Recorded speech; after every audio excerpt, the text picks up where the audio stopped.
हमने पढ़ाया था कि सेल क्या है, सेल का डिस्कवर कौन किया था, सेल थ्योरी के बारे में बताया था। आज हम पढ़ाने जा रहे हैं सेल का शेप और साइज क्या होता है, रूप और आकार क्या होता है। तो cell have the cell are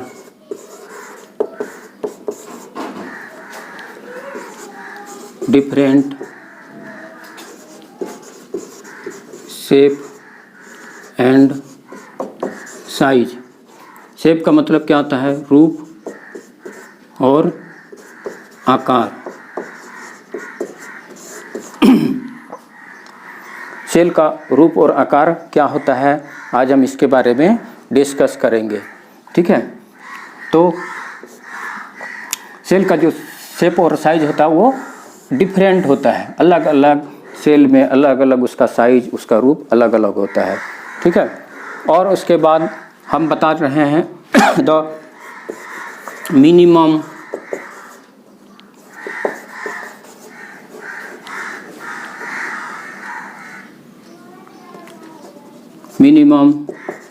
size of cell कितना होता है, 0.1 माइक्रोमीटर होता है।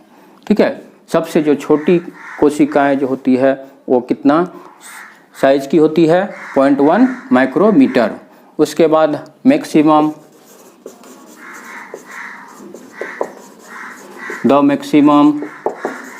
साइज ऑफ सेल कितना होता है, 170 इंटू 135 मिलीमीटर का होता है।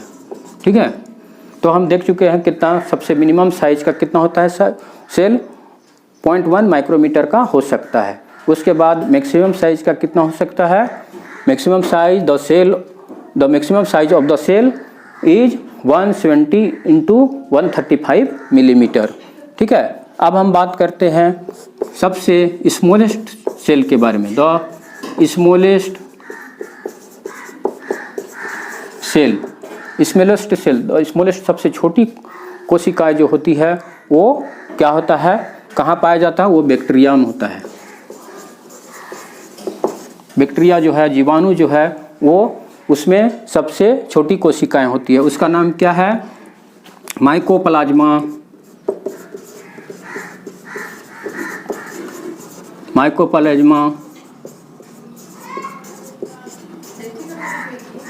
गैलीसेप्टिकम। Mycoplasma gallisepticum.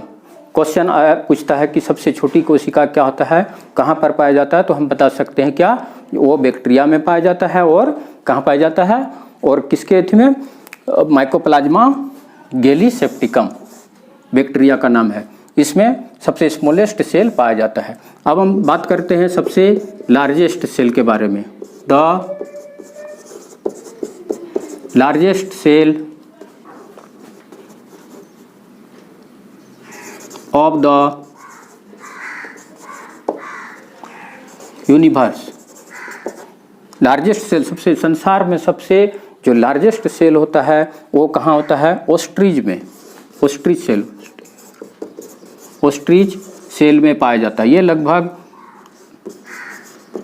1 मीटर से ये लगभग ओस्ट्रिच सेल में पाया जाता है। ठीक है, अब हम बात करते हैं ह्यूमन बॉडी में, the largest cell in human body. ये कहाँ पाया जाता है, नर्व में पाया जाता है। नर्व सेल, तंत्रिका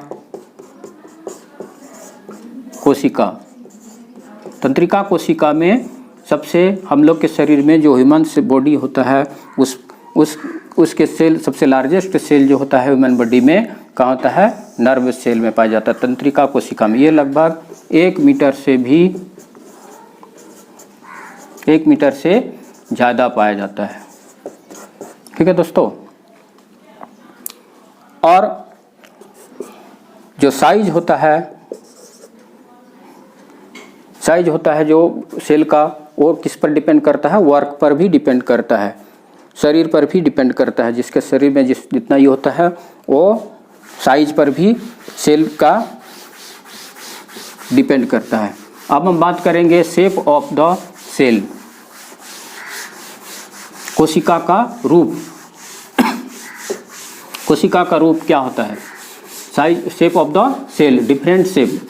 कोशिका का जो होता है शेप वो डिफरेंट शेप का होता है। विभिन्न एनिमल्स में जो सेल पाए जाते हैं जिस तरह की WBC, RBC, मस्कुलर सेल, ये सब में क्या होता है डिफरेंट टाइप के सेल पाए जाते हैं, उसका रूप अलग अलग होते हैं। तो आइए दोस्तों हम देखते हैं शेप ऑफ द सेल के बारे में।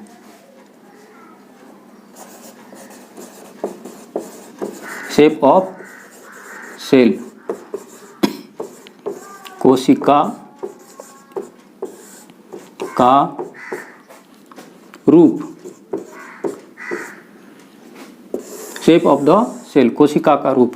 तो हम क्या देखते हैं, different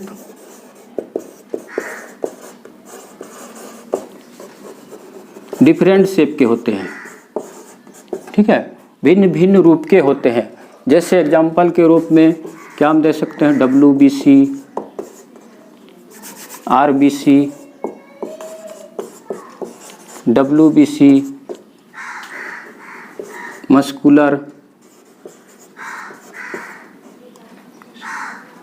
muscular cell, nerve cell. तो डिफरेंट तरह के सेल के जो रूप होते हैं वो अलग अलग होते हैं। जैसे RBC का होता है, WBC का सेल होता है, मस्कुलर सेल का होता है, नर्व सेल का होता है, ठीक है। कुछ कोशिकाएं जो होती है, कुछ कोशिका जो होती है वो इरेगुलर होती है, अनियमित आकार की होती है। अनियमित आकार का मतलब वो अपना रूप चेंज करते रहती है, ठीक है।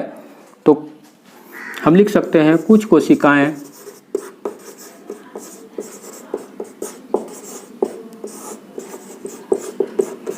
अनियमित, इरेगुलर,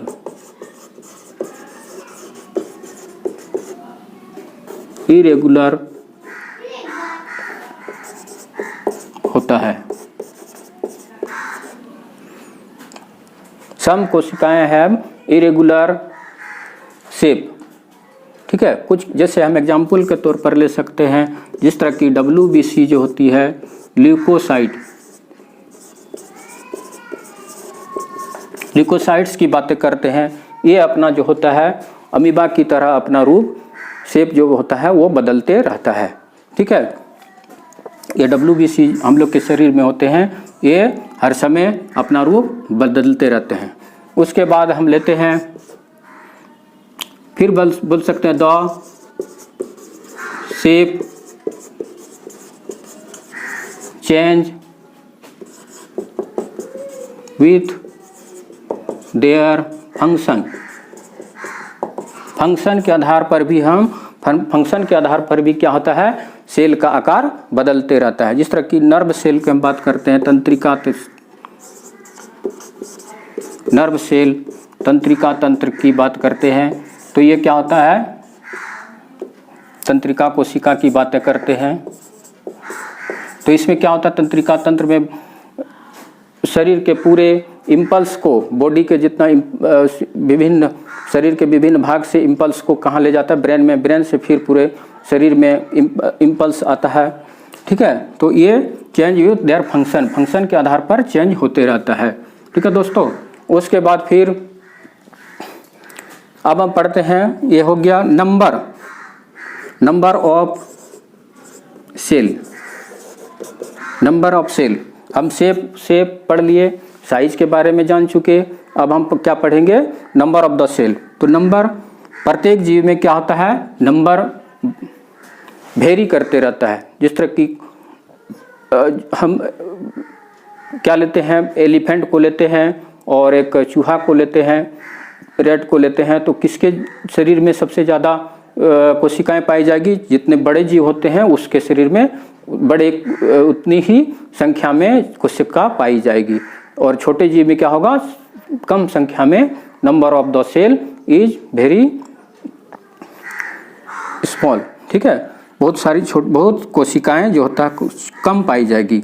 जिस तरह की रैट में लेंगे, रैट और एलिफेंट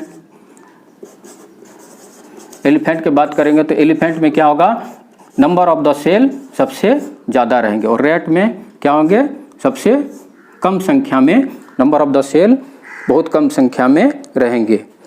तो उसी तरह से हम अगर ह्यूमन की बात करते हैं,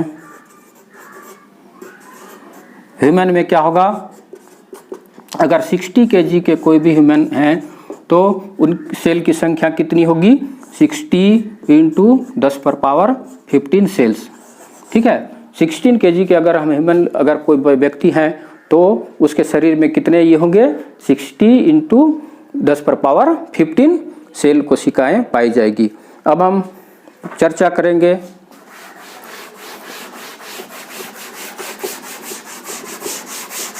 टाइप्स ऑफ द सेल।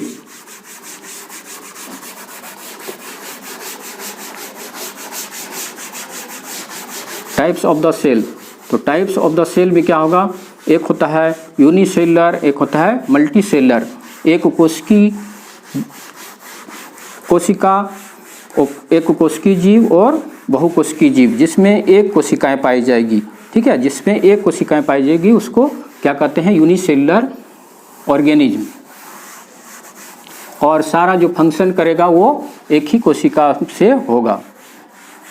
जैसे कि अमीबा, हम लिखते हैं इसको, एक कोशिकीय जीव, यूनिसेलुलर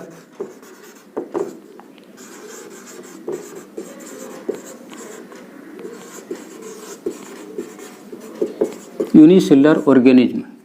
हम देख के ही बता सकते हैं, यूनि मतलब क्या होता है, एक, सिंगल, सेलुलर माने सेल, कोशिका।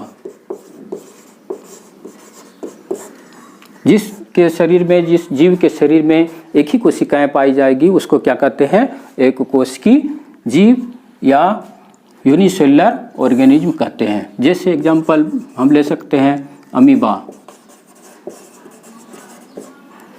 अमीबा ले सकते हैं, पैरामीशियम,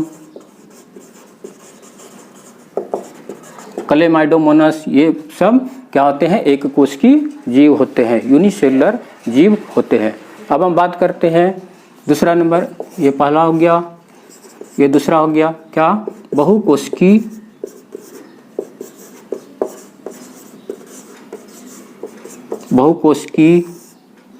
जीव,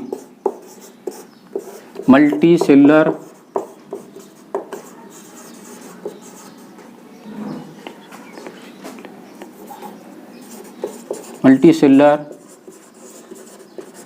ऑर्गेनिज्म। मल्टी मतलब बहुत सारे, ठीक है,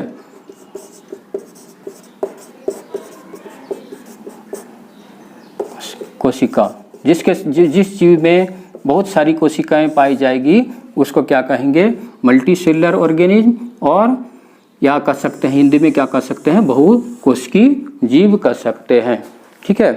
अब इसका एग्जाम्पल लेते हैं। एग्जाम्पल क्या हो सकता है, एग्जाम्पल क्या हो सकता है, आप लोग जानते होंगे, जिस तरह रैट हुआ, एलिफेंट,